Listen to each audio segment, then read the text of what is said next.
안녕하세요. 남편이 아주 결혼하고 나니 효자병에 걸려서 눈에 지 가족들밖에 안 보이는 사람이 되어버렸네요. 걸려도 무슨 그런 병에 걸리는지 아주 열불이 나서 어디 털어놓을 곳도 없고 해서 이렇게 사연을 보내게 되었습니다.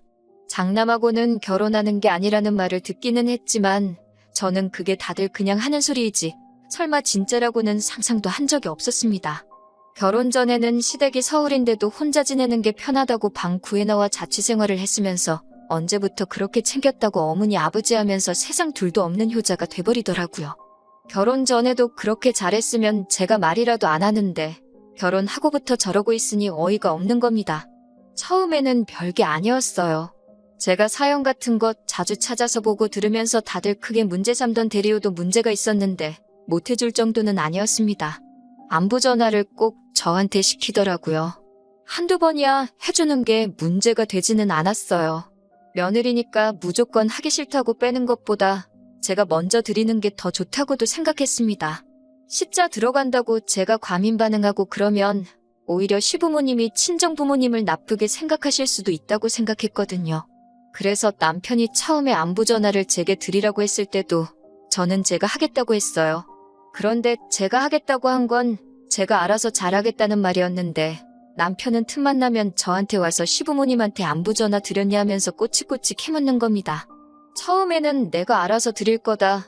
신경 쓰지 않아도 된다 몇 번을 말했지만 몇 번을 말해도 못 알아먹는 건지 아니면 제가 전화를 자주 드린다고 드리는 게 지성에 차지 않는 건지 저를 계속 닥달하더라고요. 어떤 날은 아침에 눈 뜨자마자 전화를 드렸냐 물어보고 씻고 나와서 물어보고 아침 먹을 때 물어보고 그렇게 눈 마주칠 때마다 물어보니 오기가 생겨서 전화를 더 드리기 싫어서 일부러 안 했어요. 그랬더니 저녁에 지 혼자 폭발을 해버린 겁니다. 왜 시부모님께 안부 전화를 안 드리냐면서요. 내가 알아서 한다는데 당신이 그러면 나는 더 하고 싶지가 않다고 솔직한 마음을 이야기했습니다. 그랬더니 시부모님께 안부 전화 드리는 걸 네 기분 따라 하냐고 하면서 아주 입에 개거품을 물더라고요. 듣다 보니까 짜증이 나서 너는 장인 장모님한테 따로 전화라도 한 통 드리냐고 했더니 아주 개거품 물던 게 쏙 들어가고 아무 말도 못하더군요.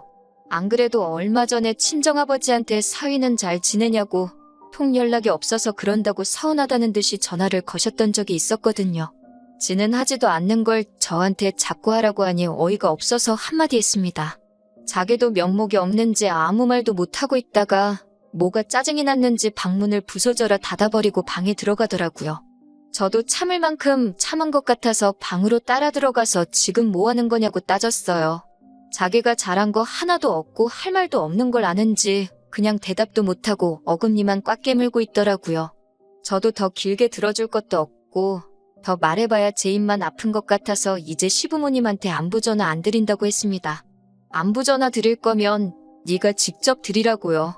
나는 내 부모님한테 할 테니 너는 너네 부모님한테 하라고 했어요. 그랬더니 남편이 그건 아니지 않냐고 하면서 그제서야 말을 꺼내더군요. 뭐가 아니냐고 했더니 시부모님한테 제가 전화를 드리는 게 맞다고 하는 거예요. 어머님 아버님이 아들 목소리 듣는 게 더 좋지 며느리 목소리 듣는 게 더 좋겠냐고 하니까 저보고 생각을 해보랍니다. 여태까지 며느리가 안부 전화를 하다가 아들인 자기가 안부 전화를 드리면 시부모님이 생각하기에 아들이 마누라 이겨먹지도 못하고 잡혀 사는 줄 알지 않겠냐고 하시는 거예요. 그러면 시부모님이 아들이 잡혀 사는 것 같아서 얼마나 마음이 아프겠냐고 그러니까 부모님 기분을 위해서라도 제가 안부 전화를 드려야 한다고 하는 겁니다. 차라리 설명이라도 똑바로 했으면 드러나 주겠는데 겨우 그딴 이유로 제가 시부모님한테 전화를 드려야만 하는 거라 생각하니 더더욱 하기가 싫어지더라고요. 그까짓 게 이유였냐고 세상 무슨 일이 있어도 두 번 다시 안부 전화는 내가 먼저 드릴 일 없다고 소리를 쳤더니 그제서야 깨갱하고는 알겠다고 했습니다. 그 뒤로 정말 전화를 아예 안 드린 건 아니에요. 그래도 제가 의무적으로 시부모님께 전화를 드릴 필요가 없다고 생각하니 전화하는 제 입장에서도 마음이 한결 가볍더라고요. 뭐 그런저런 사소한 문제로 다툼이 잦기는 했지만 여태까지 효도 한번 진짜로 해본 적 없는 남편이 억지 부리는 일 말고는 큼직한 사건은 따로 없었습니다. 그러다 작년 일이었어요. 그때는 방역이 지금보다 훨씬 빡빡했잖아요. 그래서 확진자가 되면 조금 죄 지은 듯한 분위기였었고 확진된 사람 보는 걸 다들 신기하게 생각했었죠. 아무튼 저희 시어머니께서 밀접 접촉자가 되셔가지고 검사를 받았는데 양성이 나오고 말았습니다. 시댁은 난리가 났고 어머님은 격리에 들어가게 되었어요. 그런데 남편이 그날 저녁에 저한테 난데없이 회사에 휴가를 내라고 하는 겁니다. 그래서 갑자기 휴가는 웬 휴가나고 지금이 어디 놀러 나갈 분위기냐고 한마디 했더니 저보고 생각이 있냐 없냐 하면서 따지더군요. 무슨 말을 하려는가 봤더니 저보고 회사를 휴가를 내고 시댁에 가서 어머님 격리수발을 들라고 하는 거예요. 아버님이 혼자서는 라면도 못 끓여 드시는 분이라고 어머니가 집에서 격리 중이시라 방 밖으로 못 나오시니 제가 그 집에 가서 아버님 식사도 챙겨드리고 어머님 드시게 죽 같은 것도 끓여주고 하라는 겁니다. 어머님이 빨리 완치되시려면 환경도 좋아야지 않겠냐며 청소기 같은 것도 돌릴 사람이 필요하지 않겠냐 하는 거예요. 진짜 제 옆에 몽둥이만 있었으면 들어다가 남편을 흠씬 두들겨 패줬을 거예요. 세상에 헛소리를 해도 정도가 있지 진짜 농담이 아니고 저를 시키려고 하는 건가 싶었다니까요. 그런데 애석하게도 남편은 정말 진심이었습니다. 아버님을 굶길 수 없지 않느냐, 어머님도 좋은 거 드시고 해야지 빨리 완치되지 않겠느냐 하면서 제가 하루라도 빨리 휴가를 낼수록 두 분이 고생하는 시간이 줄어든다고 하는 겁니다. 어이가 없어서 듣고만 있으니까 자기가 엄청난 이야기를 하고 있고 제가 감히 그 말에 찍소리도 못하고 있는 거라고 생각했는지 계속 죽을 끓여드려야 한다느니 이불 빨래 같은 것도 매일 해줘야 한다니 어쩌니 하고 있더라고요. 지금 제정신으로 하는 소리냐고 했습니다. 아무리 격리 중이라도 제가 제 발로 스스로 병에 걸릴지도 모르는 곳에 들어갈 일도 없지 않냐고요. 아버님이 안 계시면 생각이라도 해봤겠지만 아버님도 계시지 않냐고 그리고 가야 되면 당신이 가면 되니 왜 내가 휴가를 내서 가야 하냐고 따졌어요. 남편은 자기는 회사를 가서 돈을 벌어와야지 않겠느냐고 하는 겁니다. 나는 밖에 놀러 나가는 거냐 따지니 자기가 버는 돈이 더 많지 않냐고 경제적으로도 자기가 가는 게 더 이득이니 어쩔 수 없다고 하는 거예요. 나도 휴가 내려면 유급휴가를 내야 되는데 희차 유급휴가를 쓰게 되면 너나 나나 월급은 나오는 거니 상관없는 거 아니냐. 내가 거길 왜 가야 되느냐 했더니 또 그제서야 아무 말도 못하는 겁니다. 결국에는 지가 휴가를 내고 격리수발을 들러 가더라고요. 그런데 웃기는 건 시어머니께서도 남편한테 제정신이냐고 옮을지도 모르는데 여기가 어디라고 오냐고 한마디 하셨다고 하더군요. 나라에서 격리한다고 먹을 것도 다 보내주는데 네가 걱정할 게 뭐 있냐고요. 그러고선 잔뜩 혼나가지고 돌아와서 한다는 말이 역시 자기 말대로 지가 아니라 제가 갔어야 했다는 겁니다. 어머님이 옮을까봐 집으로 돌려보낸 거 아니냐고 뭔 소리를 하는 거냐고 했더니 자기가 아들이니까 당연히 그러실 수밖에 없다는 거예요. 며느리인 제가 가면 고맙다고 말했을 거라고요. 그러면 제가 점수도 땄을 테고 여러모로 이쁨을 받았을 거 아니냐는 헛소리를 하는 겁니다. 그래서 당장 시어머니한테 전화해보라고 했어요. 며느리가 갔으면 좋아하셨겠냐고 한번 물어보라고요. 남편은 자신만만한 듯 전화 한 통 했다가 어머님한테도 아주 정신 빠진 놈이라며 기어이 한 소리를 더 듣더라고요. 며느리는 안 옮겠냐고 안 그래도 열이 올라서 몸이 힘들어 죽겠는데 아들 자식이라고 하나 있는 게 아주 엄마 열을 올려서 어떻게 잘못되는 꼴을 보고 싶어서 그러는 거냐고 한참 잔소리를 하시더군요. 그러더니 어머님이 전화 바꿔달라고 하셔서 저를 바꿔줬는데 남편이 헛소리한 거 대신 사과한다고 하면서 부모 생각에 정신이 나갔나 보다 하고 미안하다 하시더라고요. 어이는 없었지만 그래도 시어머니 덕분에 기분이 한결 나아졌습니다. 그래도 작년까지는 어이없는 사건 사고가 많기는 했지만 남편이 하는 말에 되받아치면 쩔쩔매면서 어떻게 이겨내지 못했어요. 자기가 잘못했다는 것 정도는 깨닫고 결국에는 제가 시키는 대로 하거나 포기를 하거나 했었죠. 사실 남편이 그런 어이없는 행동을 하는 게 당장에는 기분이 나빴지만 곧잘 자기가 잘못한 게 뭔지 깨닫고 행동을 바꾸니 그래도 못 봐줄 정도는 아니었거든요. 그런데 어디서 뭘 배우고 온 건지 뭘 보고 온 건지는 모르겠는데 얼마 전부터는 아주 효자병도 모자라서 가부장병까지 걸려가지고 왔더군요. 남편에게 사촌동생이 있는데 사촌동생이 얼마 전에 대학을 졸업했고 취직 준비를 하고 있다고 들었대요. 저는 결혼식 당일날에 한번 보기는 봤는데 요 몇 년 코로나 때문에 명절에 통가족끼리 만나본 적이 없어서 결혼식 이후로는 한 번도 본 적이 없는 친척이에요. 남편하고는 얼마나 가까운 사이인지는 모르겠는데 적어도 제가 알기로는 명절에 얼굴 보는 게 다고 1년에 두세 번 정도 통화하면 엄청 많이 하는 걸로 알고 있습니다. 그런데 그 사촌 동생이 취업 준비를 하고 있으니 면접 볼 때 입으라고 정장을 한 벌 해줘야겠다는 거예요. 저한테는 정말 뜬금없는 일이었죠. 남편 친동생도 아니고 사촌 동생이니 말이죠. 더군다나 지난 일이기는 하지만 작년에 제 동생 또한 석사학위 마치고 나서 취직 준비를 하기 시작했는데 처남이 취직할 때는 아무 말도 없더니 먼 친척 동생한테 정장을 사준다니 만대니 어이가 없었죠. 남편한테 친척 동생 말고 친형제 자매가 있었는데 둘 다 취직은 했지만 친척 동생 취직에 저 정도면 지 동생들 시집 장가갈 때는 뭘 해주려고 할지 감도 안 잡히더라고요. 그리고 제 동생은 취직 금방 했어요. 관련 학위가 있으니까 요즘같이 취직하기 어렵다는 취업시장에서도 여기저기서 모셔가려고 난리가 났었거든요. 그래서 정장도 딱히 필요 없었고 지금도 사복 입고 출근하는 분위기 좋은 회사로 가서 일하고 있습니다. 정장을 안 사줘서 기분이 나쁜 게 아니라 난데없이 누군지도 잘 모르는 친척 동생 정장까지 신경 써주는 남편이 어이가 없더라고요. 그래서 무슨 생각으로 정장을 사주겠다는 말을 꺼낸 거냐 물어보니 그게 장남 장손의 숙명이라면서 저보고 받아들이라고 하는 겁니다. 자기는 장손으로서 집안을 책임질 의무가 있다는 거예요. 이젠 장남 노릇도 모자라서 장손 노릇 하고 있는 것도 보고 있어야 하니 까마득해지더라고요.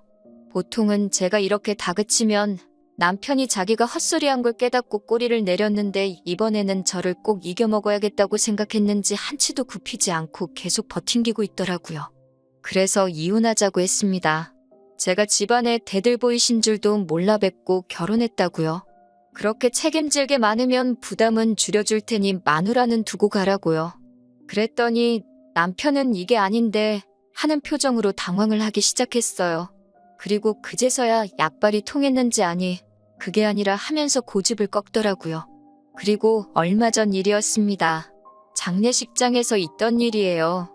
시어머니의 할머니, 그러니까 남편의 외증조 할머니겠네요.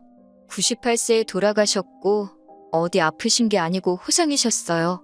손녀들 중에서도 시어머니를 그렇게 예뻐하셨다네요.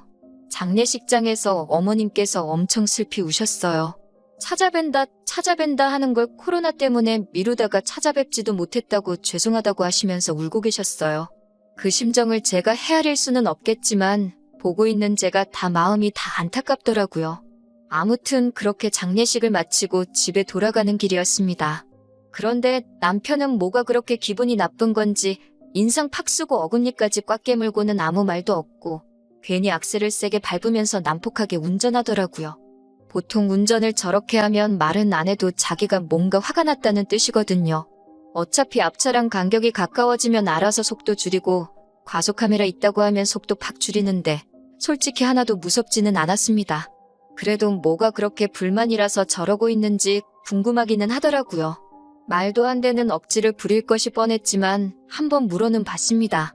그런데 남편은 저보고 어떻게 사람이 그럴 수가 있냐면서 저한테 진짜 실망을 했다고 하더라고요.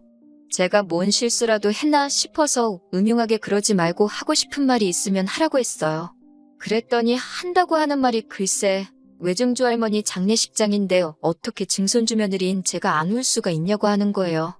정말 웃기지도 않아서 콧방구조차 나오지가 않더라고요. 세상에 여태까지 온갖 억지를 다 들어봤어도 이런 억지는 처음이었습니다. 외증조 할머니를 잃은 건 안타까운 일이에요. 남편의 가족이고 어머님의 할머니셨으니 말이죠.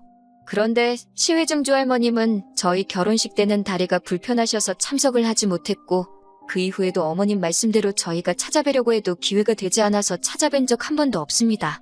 제가 남편과 연애하던 시절부터 결혼하고 나서까지도 저는 시외증조 할머님을 실제로 만나뵌 적이 한 번도 없고요. 정말로 돌아가신 건 제 힘으로 어떻게 할 수 없는 일이기도 하고 슬픈 것도 이해를 하지만 제가 얼굴 한번 뵌 적 없는 시외증조 할머님을 위해 눈물을 흘려야 할 이유는 하나도 없다고 생각하거든요. 실제로 울었다면 그건 가짜 눈물이었겠지요. 그래서 남편한테 내가 그 자리에서 왜 울었어야 하느냐, 나는 실제로 만나뵌 적도 한 번 없으신 분이지 않느냐고 다시 되물었습니다. 그랬더니 남편이 우리 엄마 그 자리에서 대성통곡을 하시는 걸 못 봤냐고 하면서 며느리라고 하나 있는 건데 가족들 다 있는 자리에서 우리 엄마가 얼마나 민망했겠냐고 하는 거예요. 듣자 하니까 계속 들어줄 수가 없더라고요. 그래서 집에 도착해서 다시 2차전을 시작했습니다. 당장 증손주인 너가 울지도 않았는데 며느리인 내가 울었어야 하는 게 맞냐고 따지니 자기는 남자 아니겠냐면서 우리 증조할머니가 남자는 눈물 흘리는 거 아니라고 하셨다며 자기는 할머니를 위해서 일부러 눈물을 참은 거라고 하는 거예요. 정말 더는 남편이 하는 말을 들어줄 수가 없더라고요. 시시비비를 가리자고 아직 슬퍼하고 계실 어머님께 전화를 드리는 것도 예의가 아니라고 생각해서 2주일 동안은 기다리고 어머님 직접 찾아가서 한번 이야기해보기로 했습니다. 시어머니가 원하는 며느리상이 뭐고 정확히 시시비비 가려서 한번 짚고 넘어가자고요. 그렇게 2주라는 시간이 흘렀습니다. 남편하고는 그 2주 동안 말도 한마디 섞지 않았어요. 어머님 댁에 도착해서 단도직입적으로 물어봤습니다. 남편이 그날 제가 얼굴 한번 뵌 적 없는 분을 위해 눈물을 흘렸어야 한다던데 그런데 제가 그러지 않아서 어머님이 그 자리에서 체면을 구기셨다는데 어머님도 정말 그렇게 생각하시냐고 여쭈어봤어요. 예전에도 병간호 문제로 한번 남편을 꼬지져 주신 적이 있으니 이번에도 당연히 그러실 거라 생각했는데 어머님도 충격적인 말을 하시더군요. 눈물 이야기를 하는 게 아니라 저보고 우리 아들 기를 너무 죽이는 거 아니냐면서 한두 번은 좀 맞춰주면 안 되냐고 하시는 겁니다. 가장이 가장다운 맛이 있어야지 여자가 그렇게 꽉 잡고 사는 것도 보기 좋은 게 아니라고요. 그것도 사실 어이가 없었습니다. 저는 남편을 꽉 잡은 적이 없어요. 오직 남편이 이상한 헛소리를 하면서 저한테 시가족을 위한 희생을 강요할 때마다 저는 너가 하지도 않는 걸 내가 왜 해야 하냐는 식으로 반박을 했던 것밖에 없었어요. 그런데 어머님이 그렇게 나오니 그 부분이 배신감도 크고 어이도 없었습니다. 아무리 팔은 안으로 굽는다지만 남편이 잘못한 부분은 확실히 한마디 해주시는 분이라 생각을 했거든요. 알고 봤더니 올해쯤부터 남편이 억지를 부리고 웬만해서는 고집을 굽히지 않게 된 이유도 시어머니한테 있었습니다. 어머님은 자꾸 남편이 저한테 져주기 때문에 제가 기고만장해서 남편 무서운 줄 모르고 기어오른다는 식으로 가스라이팅을 하고 계셨던 거예요. 남편은 그 말만 믿고 기선제압을 하겠다고 얼마 전부터는 그렇게 고집을 꺾지 않으면서 강하게 나왔던 것이었고요. 어머님까지 가세하니까 남편도 기가 살아서 너는 성격이 어쩌네 저쩌네 하면서 자기가 맞춰주니까 이만큼 사는 거지. 다른 사람이었으면 넌 벌써 이혼당했다며 한마디 하고 있고 어머님은 어머님대로 제가 남편 기를 죽이고 있으니까 가정이 평화롭지 않은 거고 기강이 서지를 않는 거라고 하시면서 잔소리를 하셨어요.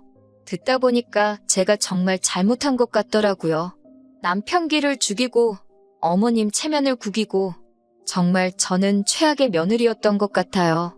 그래서 이혼하겠다고 했습니다. 저는 이 집에 어울리는 며느리가 아닌 것 같다고요.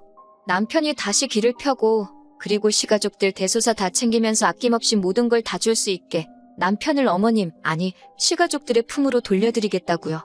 남편은 이제부터 집안을 이끌 기둥이자 대들보로 살 수 있게 놓아드리겠다고 했어요. 결혼은 반반 결혼했지만 혼수의 리모델링까지 그 비용은 전부 친정 쪽에서 다 했으니 집은 제가 가져가겠다 했어요.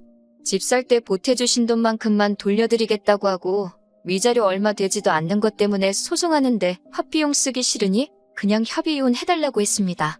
이혼 안 해주면 얼마가 들던 간에 변호사 구해서 제가 받아낼 수 있는 위자료는 최대한을 받아낼 테니 피차 서로 돈 아까울 바에 그냥 협의이혼 해달라고 했어요. 그리고 저 혼자 집으로 돌아와서 비밀번호 바꿔버리고 이틀 뒤에 이삿짐 센터 불러서 남편 집만 따로 챙겨다가 시댁으로 보내버렸어요. 자기 짐을 받고 그제서야 남편은 잘못했다고 결혼생활 처음으로 저한테 사과를 하더군요. 그동안은 사과 한 번 없이 그냥 제가 하라는 대로 했는데 이번에는 자기도 얼마나 사태가 심각한 걸 느꼈는지 하루 종일 연락해서는 미안하단 말 말고는 다른 말을 하지 못하더라고요. 솔직히 어머님도 같이 미안하다 한마디만 해주셨으면 남편의 사과를 받았을지도 몰라요. 자존심 싸움 하려는 건 아니지만 어머님께서도 정말 제가 잘못한 거라 생각하시는지 미안하다는 말씀을 따로 안 하시더라고요. 그렇게 고집 부리다가 결국엔 이혼을 하게 되었네요. 끝끝내 합의를 안 해주시는 바람에 소송하는데 기간이 걸리긴 했지만 얼마 안 되는 돈이라도 위자료 몇 푼이라도 뜯어냈으니 속은 후련합니다. 가족을 아끼고 사랑하는 건 당연한 일입니다. 하지만 다른 사람, 특히 배우자한테 자기 가족을 향한 사랑을 떠넘기거나 강요하는 건 정말 해서는 안 될 일이라고 생각해요. 적어도 제가 먼저 스스로 나서서 했던 걸 인정해주고 조금이라도 고마워하고 그 고마움을 제 가족들에게 표현 한 번만이라도 해줬었다면 그러면 이혼까지는 하지 않았을 수도 있네요.